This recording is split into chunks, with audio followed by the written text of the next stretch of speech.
Declaro aberta a presente sessão da Terceira Câmara Julgadora do Conselho Administrativo e Tributário do Estado de Goiás, do dia 29 de outubro de 2024. Desejo a nossa secretária Laura um bom dia, doutor Valdir, doutor Ricardo, doutor Francisco, doutor Josimar, doutor Felipe, doutor Ruider, doutor Rafael, que aguarda um bom dia e uma excelente sessão de trabalho. Temos hoje para apreciação nesta Câmara dois processos em retorno e dois processos na pauta. E considerando a presença aqui de dois advogados, e o doutor Felipe foi o primeiro a adentrar a sala, então o primeiro processo a ser apreciado será o que o doutor Felipe representa, o sujeito passivo.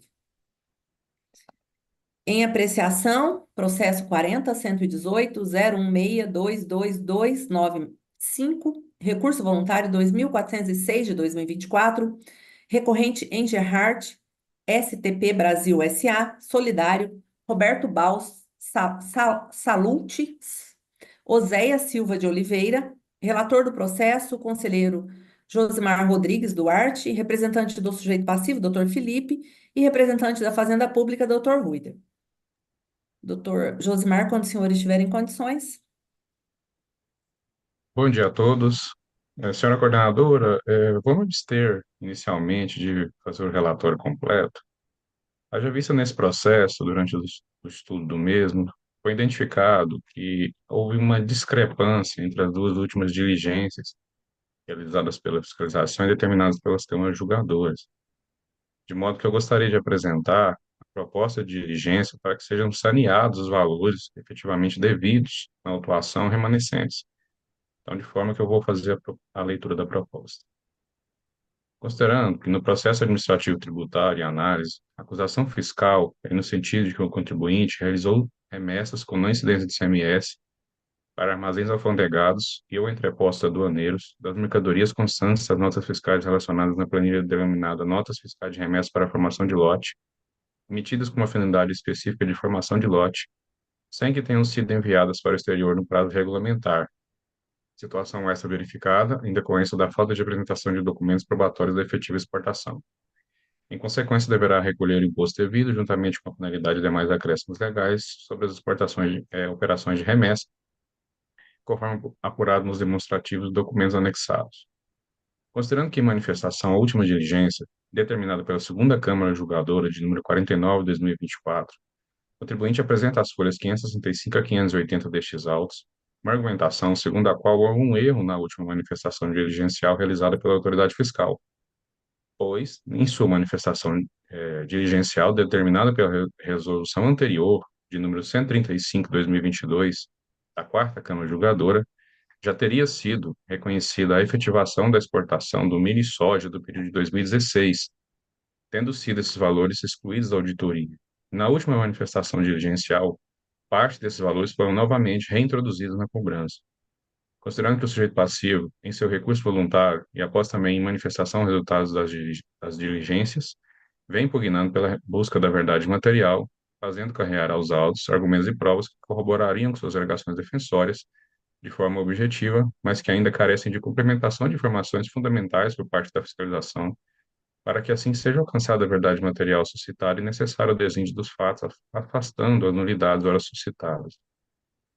Considerando que em resolução anterior, número 49 de 2024, os autos foram remetidos ao FIS para que eles demonstrassem de forma objetiva, fizessem um cruzamento dos dados da auditoria com as informações trazidas pelo defensor do contribuinte relativas aos períodos 2016 e 2017, que trata dos períodos da ocorrência dos fatos geradores, e outros documentos que contenham as informações das operações ora em análise dos períodos de 2015 a 2018, relativas às exportações, para que fossem analisados e verificados esses arquivos, os fatos tratados dos presentes autos, e que se pudesse cotejar assim as provas apresentadas e argumentações trazidas pela defesa, com as efetivas exportações realizadas pela exportadora, pois esses discriminariam as operações como de fato foram realizadas naquela oportunidade. Considerando que, sem adentrar ao mérito, se porventura outros elementos coincidentes podem ou não suprir as condições previstas no regulamento para fins de liquidação dos votos de eventuais conselheiros que tenham posições divergentes, torna-se necessário que se efetue uma nova planilha de cálculo do valor do imposto devido de fato, afastando as incongruências existentes nas duas revisões anteriores e excluindo a autuação das operações que supostamente foram exportadas, por constarem outros elementos coincidentes que supostamente afastariam as operações, bem como as últimas argumentações do contribuinte, onde foram excluídos e reintroduzidos os valores de milho e soja de 2016, com apresentação de demonstrativo detalhado dos valores mensais do ICMS que permanecem de fato na autuação.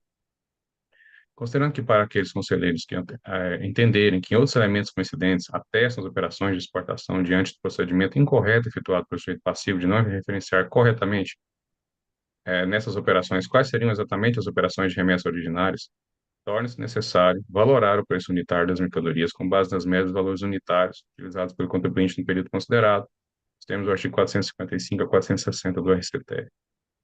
Considerando que nessa fase processual se encerra a possibilidade de apresentação de provas e de realização de diligência para esclarecimento de questões controversas nos autos, conforme o artigo 17, parágrafo 5º do Decreto de 6.930, considerando os princípios da eficiência, da prudência, da verdade material, do contraditório e da ampla defesa, e ainda o que dispõe o artigo 19, parágrafo 3º 2 da Lei 16.469, considerando que a autoridade julgadora é competente para determinar a correção de irregularidades ou omissões que podem influenciar na solução do litígio, conforme parágrafo 2º e 3º do artigo 20 da Lei 16.469, resolve, então, converter o julgamento em diligência, encaminhar o processo à JEP para que retorne os autos ao órgão de origem e seu ilustre titular, por obséquio, determina ao auditor fiscal preferencialmente estranha lide, devido à situação elencada nos considerandos retro, para que analise todos os fatos trazidos nesses autos, com fim de liquidação dos votos conselheiros, e assim proceda.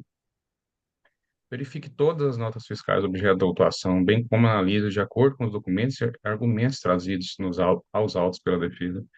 Efetue uma nova manifestação relativamente ao cálculo do valor do imposto devido de fato, afastando as incongruências existentes nas duas revisões anteriores, excluindo da autuação as operações que supostamente foram efetivamente exportadas, por constarem outros elementos coincidentes que supostamente atestam tais operações, bem como as últimas argumentações do contribuinte de folhas 565 a 580, onde foram os valores excluídos em uma revisão e reintroduzidos na última, relativamente ao mini soja do período de 2016, com apresentação de argumentos detalhados dos valores mensais do ICMS que remanescem de fato, considerando ainda os pagamentos efetivados por parte relativa às quebras de exportação. Com base nos dois últimos relatórios diligenciais realizados, de acordo com a verdade material, elabora uma planilha com demonstrativo de cálculo do valor do imposto detalhado por mercadoria e por mercadoria, com valores remanescentes mensais de 2016 e 2017, excluindo da autuação, no período de 2016, as mercadorias milho e soja, se de fato for devida à exclusão, para fins de liquidação e saneamento dos autos, considerando as quantidades de mercadorias que supostamente foram efetivamente exportadas, totalizando ao final, por mercadoria e período, os valores que remanescem de fato na autuação. E se manifeste conclusivamente sobre as alegações defensórias e preste, se quiser, quaisquer outros esclarecimentos que entender úteis à solução da lide.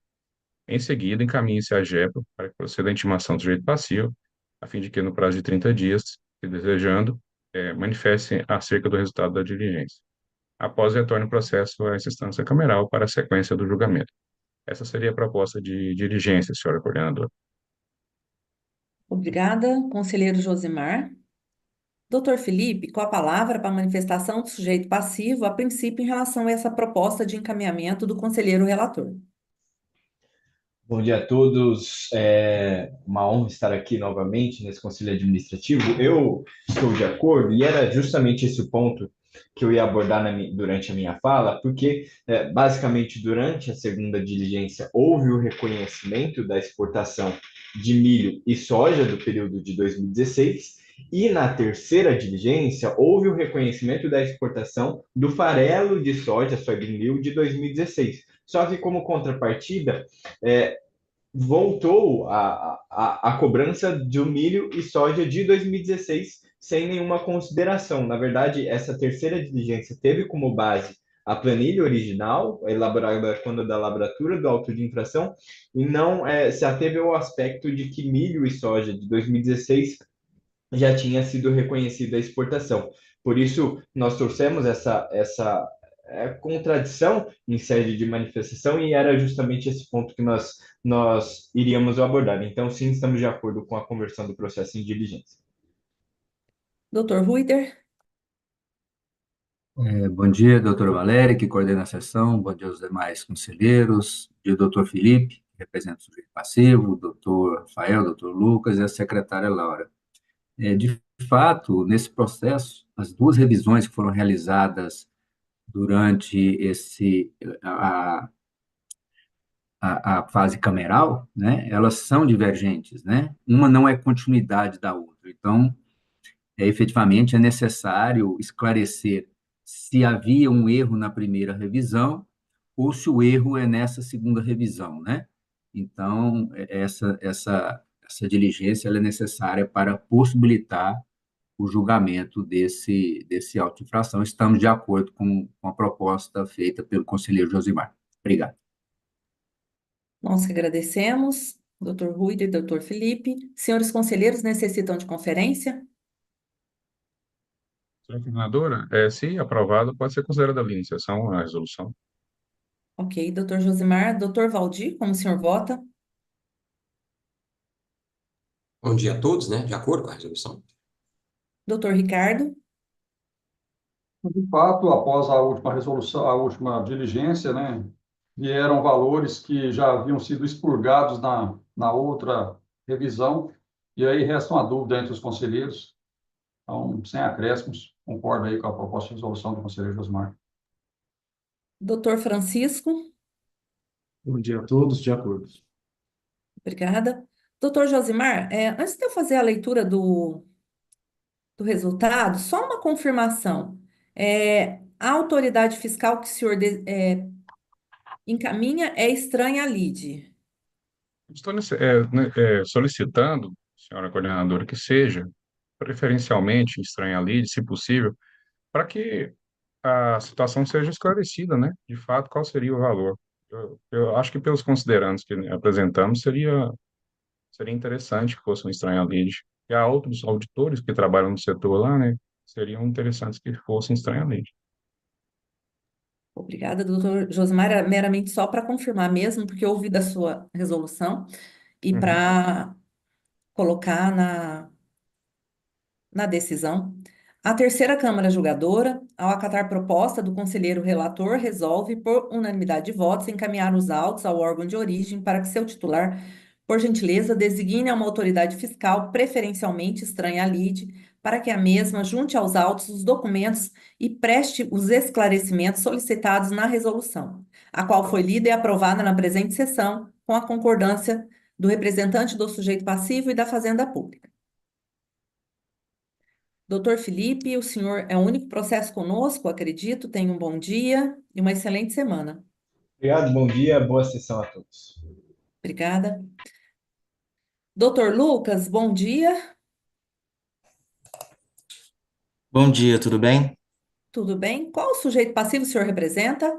Vibra Energia SA.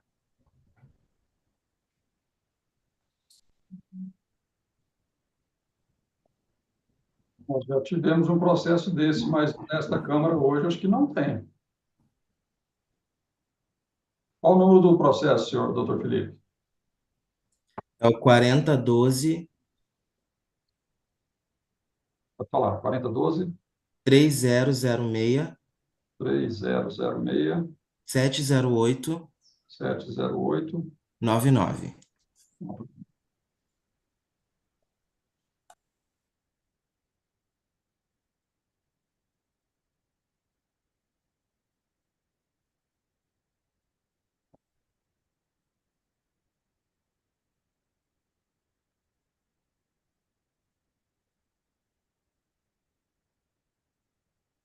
Vinte e nove do 10 na quarta Câmara, processo de relatoria do doutor Fábio.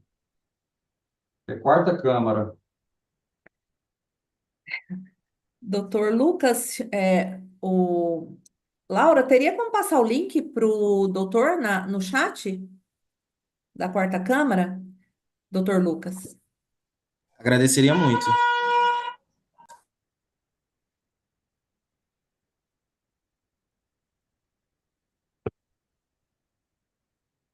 Senhores, só um minuto, por favor.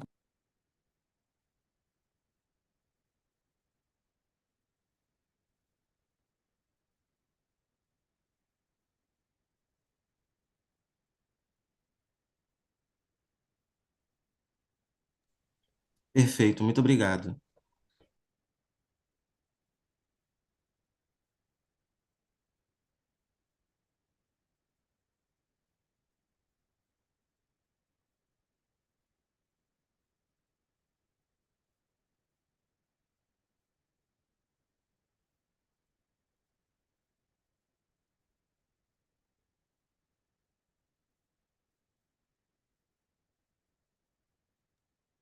Senhores, o próximo processo a ser apreciado, considerando que ainda estamos aguardando o doutor Guilherme, será o item 2 da pauta.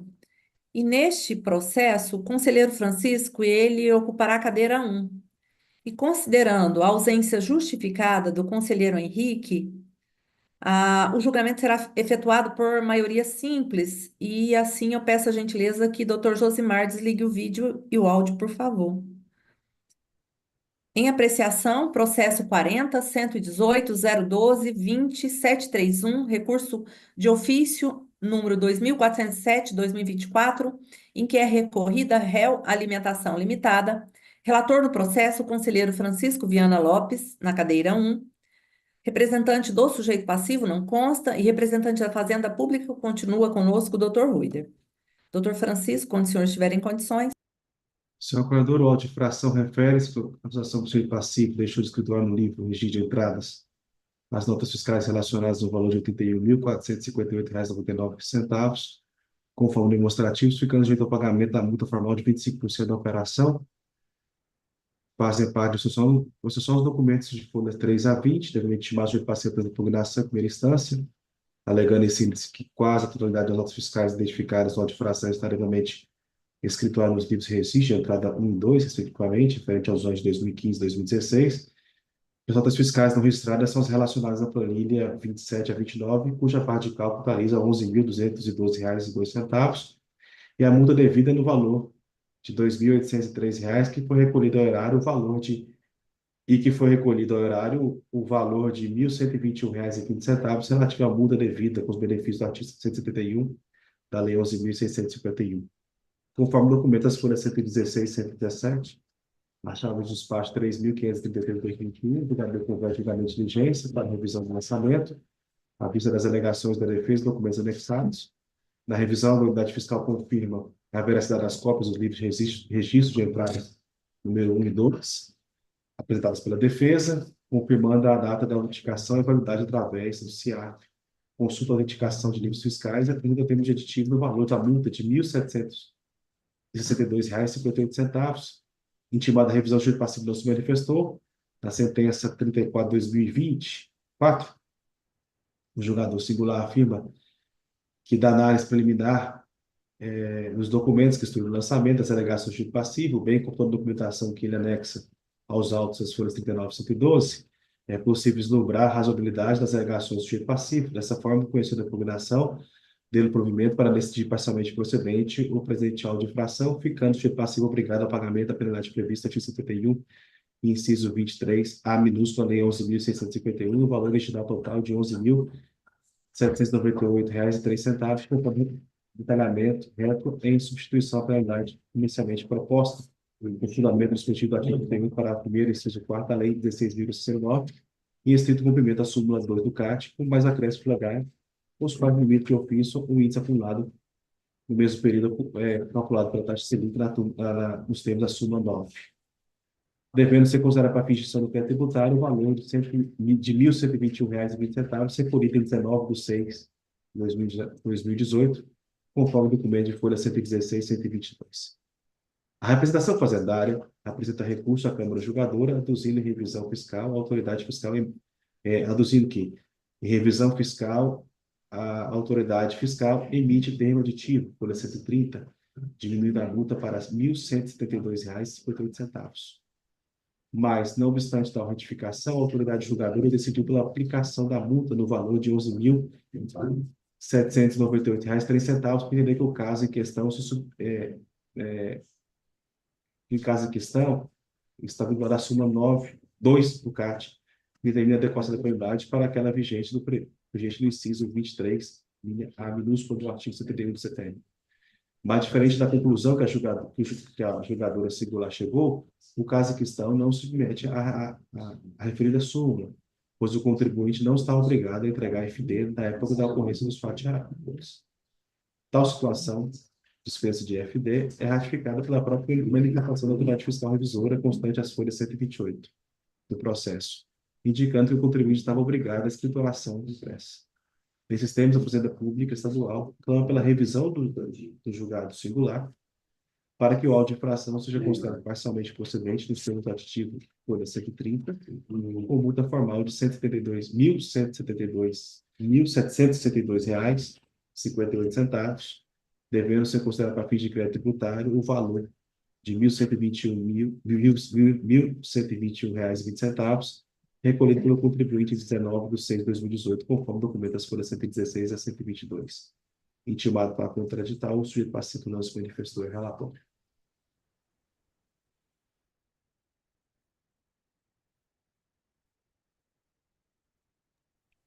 Obrigada, doutor Francisco. Doutor Ruida, com a palavra. Obrigado pela palavra.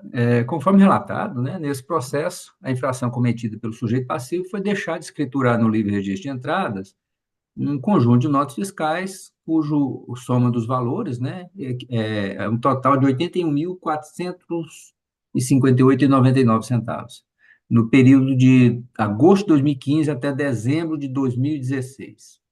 A penalidade proposta é prevista no artigo 71, inciso 7, a linha C do Código Tributário Estadual, correspondente a 25% do valor das operações. O sujeito passivo, em sua impugnação, ele alegou que parte das notas fiscais elencadas no auto de infração tinham, sim, sido escrituradas no livre registro de entrada, e, por essa razão, o processo foi enviado em diligência para revisão. O resultado dessa revisão foi uma redução no número de notas fiscais não escrituradas e, consequentemente, uma redução no valor da base de cálculo das operações não escrituradas para um total de R$ 7.050,30. Na sentença, o julgador singular, entendendo que o registro das notas fiscais de entrada teria sido realizado em arquivo magnético, aplicou a súmula 3 do CAT, alterando a penalidade para a prevista no artigo 71, inciso 23 do Código Tributário Estadual, onde a multa é um valor fixo para cada mês, sem informação ou com informação incorreta nesse arquivo digital, totalizando a multa no valor de R$ 11.798,03. O recurso da representação fazendária ele foi feito diante da constatação de que o contribuinte não estava obrigado à entrega da EFD, a escrituração fiscal digital, na época da ocorrência dos fatos geradores. Essa dispensa da obrigatoriedade da entrega da EFD, ela é ratificada pela própria manifestação da autoridade fiscal revisora constante da folha 128 do processo, indicando que o sujeito passivo estava obrigado à escrituração impressa, né, em livro. E essa dispensa ela também é demonstrada pela consulta de regularidade da EFD dos anos 2015 e 2016, que foi juntada nas folhas 147 e 148 do processo, onde pode-se constatar que, no período dos fatos geradores, o sujeito passivo não estava obrigado a apresentar a EFD. E por não se tratar de registro em arquivo digital, nós entendemos que a multa aplicável é a sugerida pela autoridade fiscal autuante, que é a do artigo 71, inciso 7, a linha C do Código Tributário Estadual. Então, nós pedimos aqui, pela parcial procedência, com a multa de 25%, né, do valor que restou, totalizando R$ 1.762,58, conforme termo aditivo da folha 130, revisão fiscal, e, obviamente, aproveitando, né, o valor já recolhido pelo sujeito passivo. Obrigado. Doutor Ruider, só poderia confirmar o valor que a Fazenda pede de procedência parcial? R$ 1.762,58. 1.762,52. 58. 58. 1.762,58. Isso. Senhores conselheiros, necessitam de conferência? Sem conferência, doutor Francisco, a palavra. Senhora governadora, aqui é uma questão simples de solução. O fato é que, corroborando com aquilo que a representação fazendária apresentou, estou de acordo pela parcial procedência não é aqui se discutir questão meritória, o fato é que já até confirmado do sujeito passivo, e fato é que já também nós temos aqui, para fim de extinção do crédito tributário, um valor que já foi recolhido de 19/6/2018. Portanto, eu voto pela parcial concedência no valor de R$ 1.762,58, devendo ser considerado esse valor de R$ 1.121,20, recolhido pelo contribuinte, conforme documentos, as folhas 116 e 122. E tem auditivo, aí a folha 130. Obrigado. Obrigada, doutor Francisco. Doutor Francisco, só confirmando as páginas. Aqui consta o pagamento é 116 a 120, o senhor disse? O aditivo, a parcial procedência no valor de R$ 1.162,58, conforme o termo aditivo, a folha 130. Tá. E devendo ser considerado o crédito tributário no valor de R$ 1.121,20, recolhido pelo contribuinte em 19/6/2018, conforme documentos de folha 116 a 122. 22, ok. Obrigada. Doutor Ricardo, como o senhor vota? Vou concordar com o relator, doutor Valério. O pagamento consta de folha 116. O áudio do doutor Francisco, não sei o que estava acontecendo, parece que tinha... Está ruim o áudio? Não, porque estava misturando, tinha algum áudio, alguma outra voz. Estou meio confuso, mas então tá. Esse é o pagamento de folha 116 e a parcial procedência, conforme termo aditivo de folhas 130, que é no valor de 1.762,58. Tá, obrigada. Doutor Ricardo, anuncio então o resultado do julgamento. A terceira Câmara Julgadora, por unanimidade de votos, conhece do recurso da Fazenda Pública para dar-lhe provimento e reformar a decisão singular e julgar parcialmente procedente o auto de infração, alterando a penalidade alterando, na verdade, né, retornando a penalidade para aplicada na inicial, e com isso acatar a diligência realizada e o termo aditivo de folha 130 e o valor é valor da nova multa formal. É multa formal, né, conselheiros? Sim. Sim. Multa formal de R$ 1.762,58, conforme termo aditivo de folha 130, e deverá ser considerado para fins de extinção do crédito tributário pagamento efetuado pelo sujeito passivo, conforme documento consta dos autos de folha 116.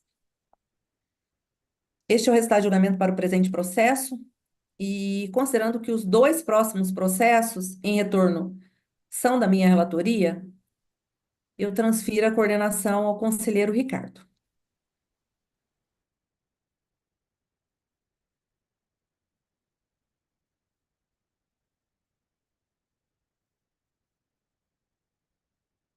Qual processo em retorno vai ser apreciado primeiro? Doutor Ricardo, eu entendo que o processo que o doutor Entendi do Henrique pediu Guilherme, né? vista, que seria o doutor Ruider, TNL, né? Não será julgado. Tá, certo.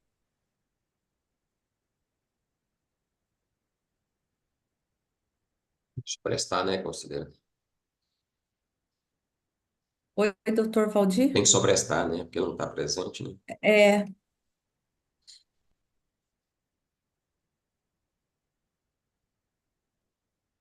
Apreciação, o processo 40.112.022.39656.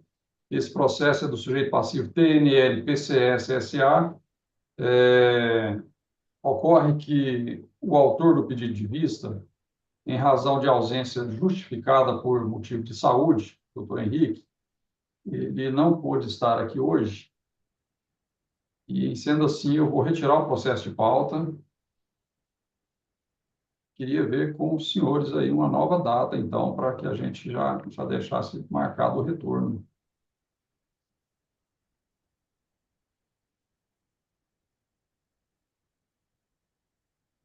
O ideal, né, conselheiro Ricardo, que seja o prazo máximo, né? Porque ele está em recuperação de cirurgia, né?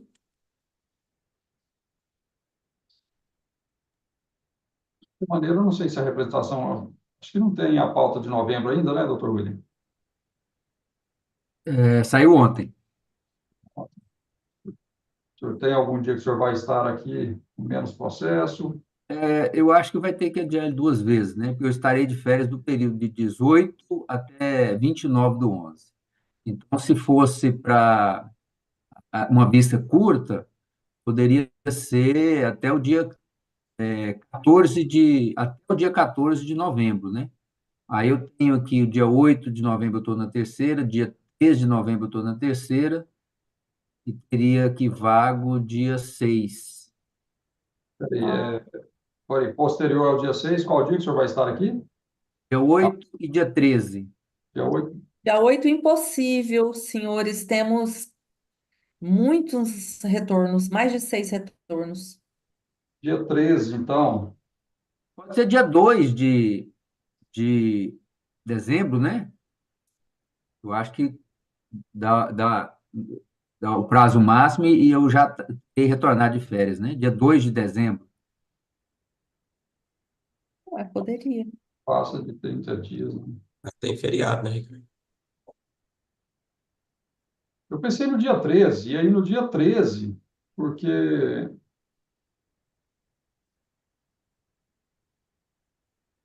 teria aí quase 15 dias, né? A partir de hoje. O Por doutor mim, Henrique pode ser dia 13. já estaria em condições. Dia 12, não, senhores. Dia 12 eu estou no primeiro consulp. Dia 12. Mas primeiro consulp é fácil de administrar o horário, né? Consulp pode ser dia 12. Não poderia ser dia 12?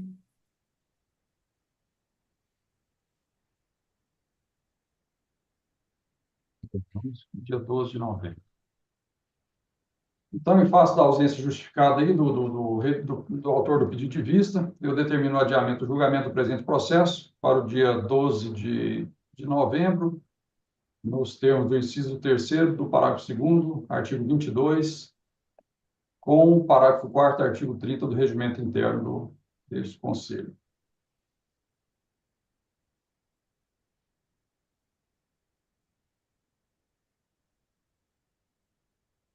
Senhor É isso coordenador. para o processo. Doutor Rui, eu acredito, então, que tenha encerrado a participação do senhor, né? Sim, esse era o meu último processo, então aproveito a oportunidade e me despeço de todos, desejando um bom dia e até a próxima. Obrigado, doutor Rui. Doutor Valério, eu vou devolver a coordenação, mas sugerindo um prazo, né? Ué, então, doutor Ricardo, eu acredito, podemos aprovar o acórdão, né? Aí vamos aguardando. Temos um acórdão para aprovação do conselheiro Josimar Rodrigues Duarte, um processo, sujeito passivo José Elias de Paula ME, processo 40.118.00666612, que receberá o acórdão de número 1161 de 2024. Doutor Josimar, em condições de aprovação? Condições, senhor presidente. Acórdão aprovado. Senhores, vou pedir a gentileza, então, que fiquemos com o vídeo e áudio desligado, aguardando o doutor Guilherme.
Bom dia, doutor Guilherme.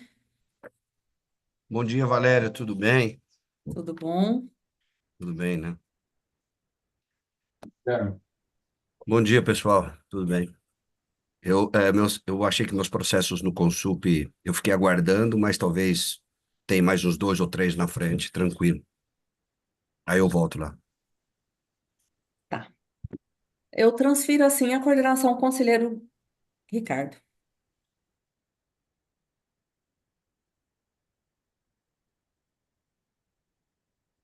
Em apreciação, processo 40.117.030.28186, em que é recorrente Citrel Siderúrgica Três Lagoas Limitada, Solidários Souza Naves Indústria e Comércio de Ferragens Limitado, sendo relatora a conselheira doutora Valéria Cristina, a qual, estando em condições, peço que profira o relatório, por gentileza.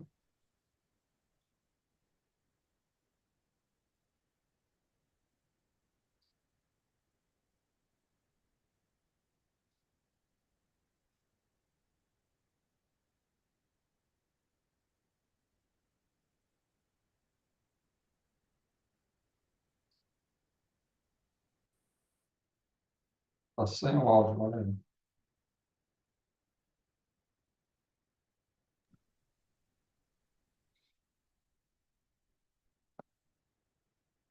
Trata-se de recurso interposto pelos sujeitos passivos Citrel Siderúrgica Três Lagoas Limitada e Goiaço Indústria e Comércio de Ferragens Limitada, em desfavor da decisão singular, por intermédio da qual o julgador rejeitou as preliminares de nulidade do lançamento arguidas pelos sujeitos passivos, por insegurança na determinação da infração, cerceamento ao direito de defesa e erro na identificação do sujeito passivo.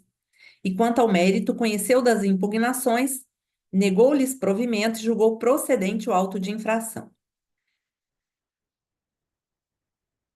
Cobra-se do polo passivo ICMS no valor de R$ 1.196.729,29, mais combinações legais, em razão de promover saída de mercadoria, vergalhões, constante do protocolo 85 de 2011, material de construção, a remetente na condição de substituta tributária, com destino ao estado de Goiás, período de janeiro de 2015 a junho de 2017, por intermédio de documentos fiscais eletrônicos, sem destaque do ICMS substituição tributária pelas operações posteriores.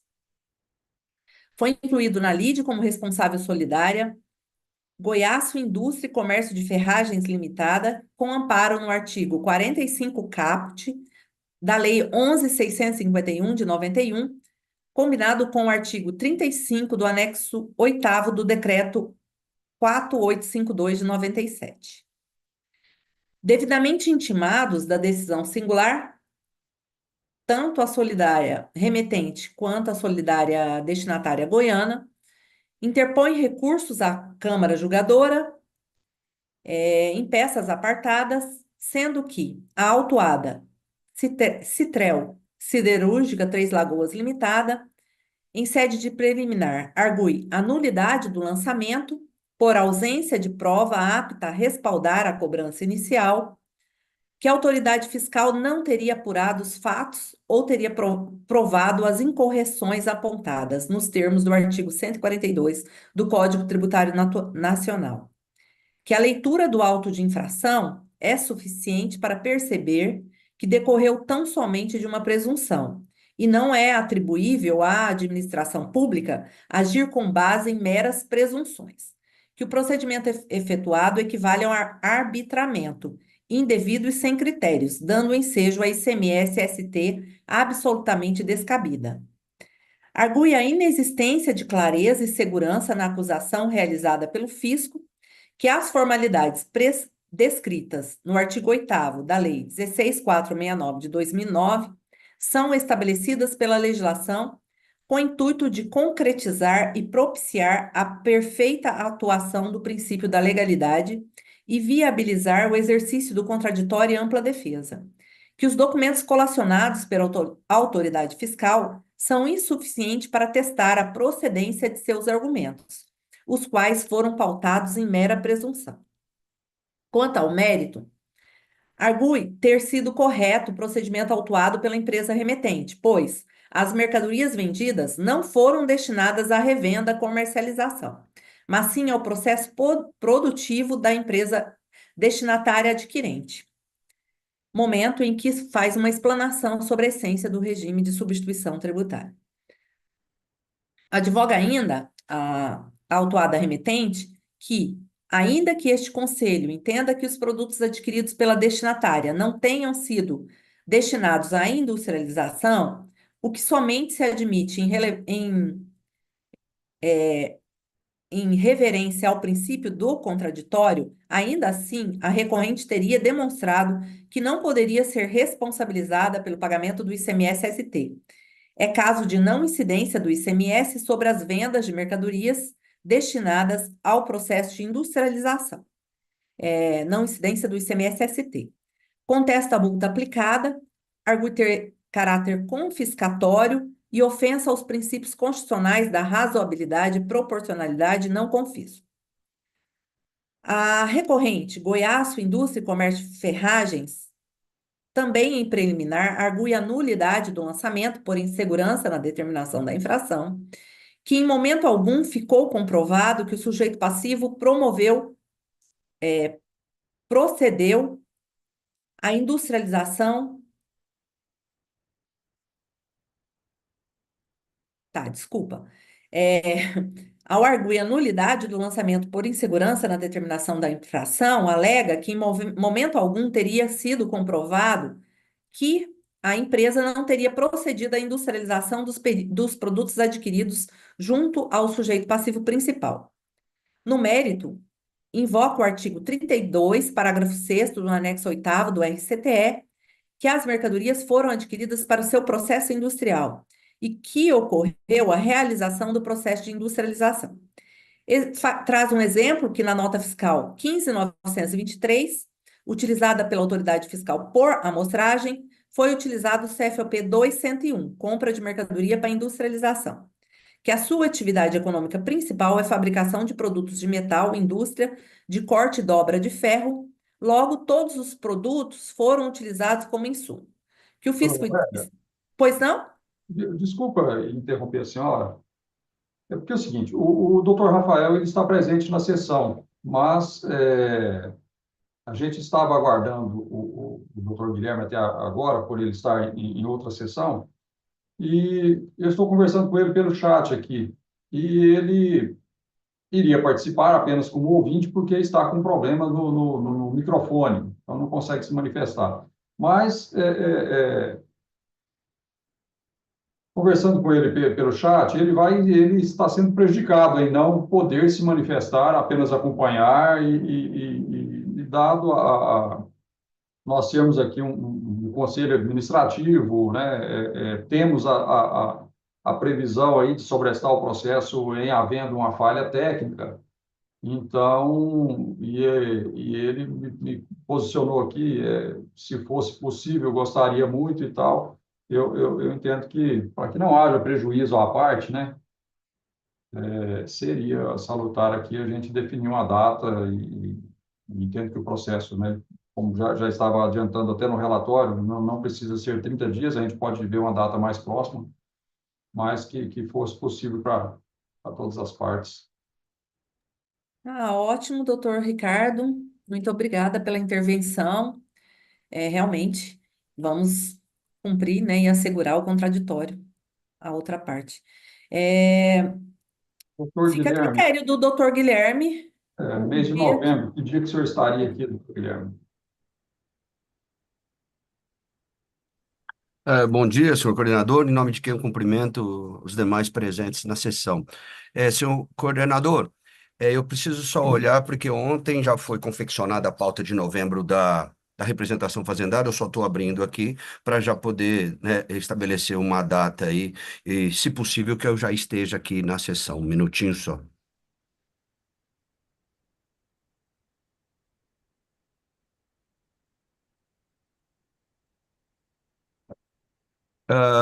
Senhor conselheiro, Eu tenho, agora eu estou vendo nos meus retornos, um retorno aqui na terceira, no dia 5/11.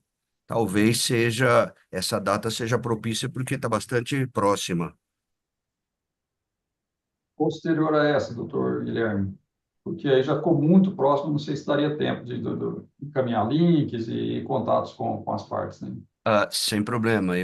Seu coordenador, posso ver aqui na pauta que nos foi enviada ontem? Um minutinho só.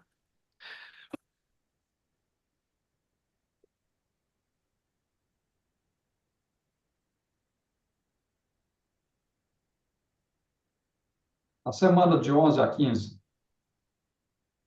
11 a 14, né? 15 deve ser feriado.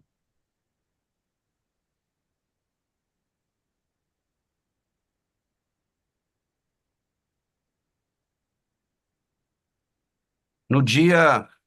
Não.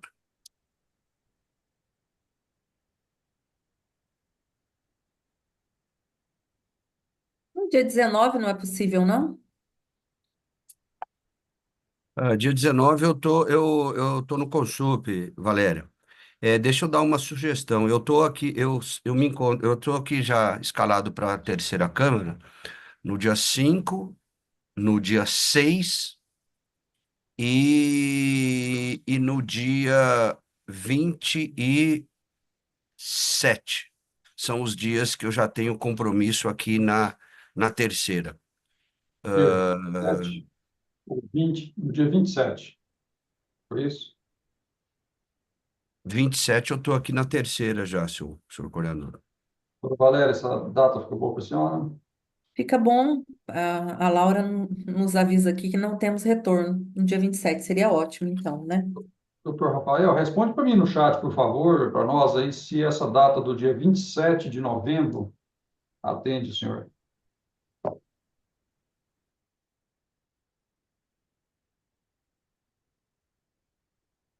Então, ele postou de acordo. Então, em razão aí de falha técnica do representante da parte, eu retiro o processo de pauta, ficando aí sobrestado o julgamento para o dia 27 de novembro. Este é o resultado por enquanto. Agradeço aí a presença do doutor Guilherme, doutor Rafael, devolvo a coordenação para a coordenadora Valéria. Obrigada, conselheiro Ricardo. Senhores, com isso, encerramos os processos a serem apreciados nesta sessão do dia 29 e também já encerramos o expediente. E declaro, portanto, encerrada a presente sessão, já convocando a nossa secretária e os senhores conselheiros para a nossa próxima sessão cameral, amanhã, dia 30 de outubro de 2024. Tenham todos um bom dia de trabalho.